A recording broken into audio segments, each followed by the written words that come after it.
Total de 64 mga six-wheeler truck tiene pesadez de 5 tonelada pa arriba. Ella puede man ticket al Traffic Management Group del Zamboanga City Police Office na periodo del agosto 15 hasta este mga tiempo que tabiola con el truck ban que impone adentro del centro del pueblo del ciudad.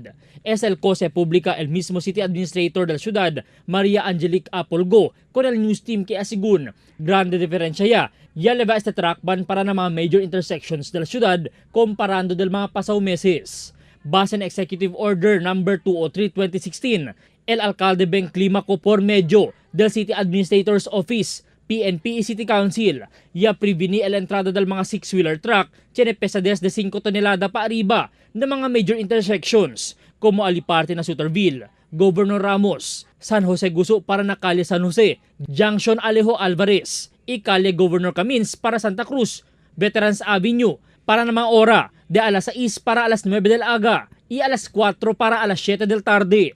Este 64 mga truck ella pag-aasigun con el violación del traffic code del ciudad de Zamboanga y man na kanila espera para corre durante el hora entendido para diila. Asigun na otoridad no hay papijo informasyon si hasta cuando el implementación de este. Ya hace claro el City Administrator's Office que experimental stage pa el cosa sila ta implementa este tiempo. Quiere decir, tiene pa posibilidad que man lift con este para na otro mga intersections.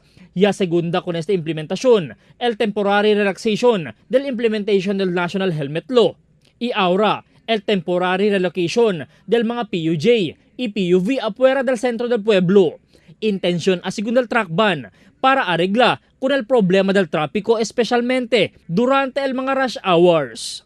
Albert Luna, Dateline Zamboanga.